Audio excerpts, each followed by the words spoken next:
Two suitcases and a trunk sat on a dock in Southampton, England. The year was 1948. My mom and my dad were waiting to board an ocean liner. Third-class passengers. Final destination, the United States of America. I can't imagine how nervous they must have been, leaving everything that was familiar to them. And they were doing it in complete objection to family and friends. But they had a dream. They had a dream of a better life, and they wanted to capture that in the United States of America. They would end up in Detroit, Michigan, and that's where I was born in '56.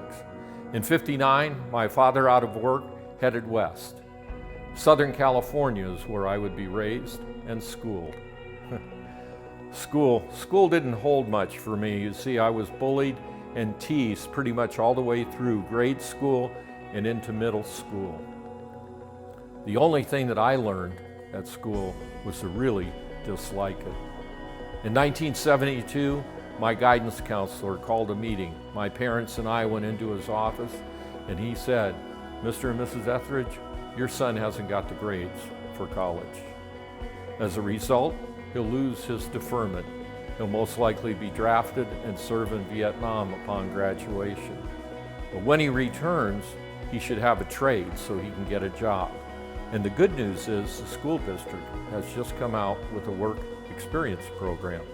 And if Kevin would like to get a job now, teach himself a trade or learn a trade at a job, then I can give him high school credits and grades.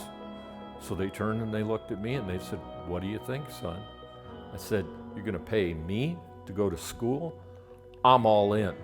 I got a job at a reinforcing steel company. They were a contractor. They not only fabricated the rebar, but they placed it out in the field. I will never forget my first day.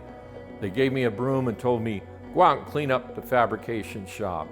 As soon as I set foot on that shop floor, all the machinery stopped, all the noise stopped, and those burly ironworkers looked my way, and the cat calls and the language that came out of them.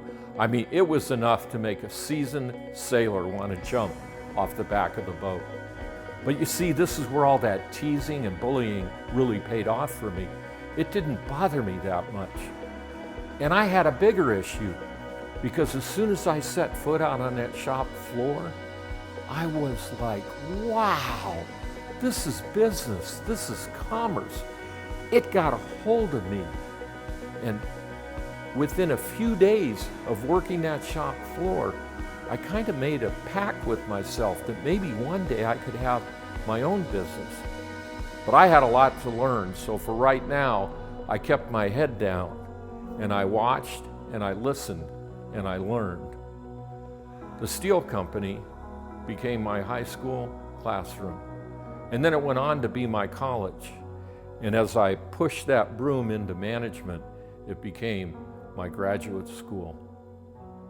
In 1980, I was pretty frustrated, particularly with the owner's son, not only how he treated the business, but also how he treated the associates of the business.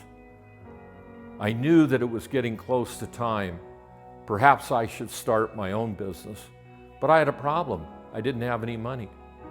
So I went out and I got a job at night and on the weekends driving an airport van. And for the next 2.5 years, I'd take every dime I earned and I put it in a savings account. In 1983, I secured a private loan, $35,000 at 14% interest, guaranteed by the equity in my home. And that and my savings gave me the money to start what would become Contractors Termite and Pest Control Incorporated here in Arizona. It has been a fabulous ride. The highest highs and even the lowest lows have all taught me something. I've been able to take away a lesson.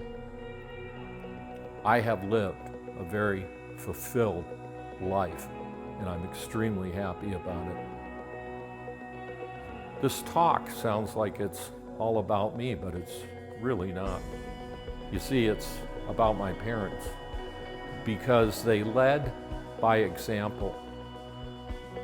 When they stood on that dock in Southampton, England, in complete objection, they had a dream, and they wanted to capture that dream. And they were committed, they were all in. As my dad would tell the story, they didn't have enough money for a return passage. They had to stay committed to the commitment. So here's what I'm going to ask you to do. Dream your dreams. And out of those dreams, be selective about the goals that you pick. Because once you select a goal, you have to stay committed to that commitment and see it through. There's no return passage. That's the way you have to treat it. And when you do that, I can absolutely guarantee you that you are going to feel very fulfilled. You know, you never really know what will come out of 2 suitcases in a trunk.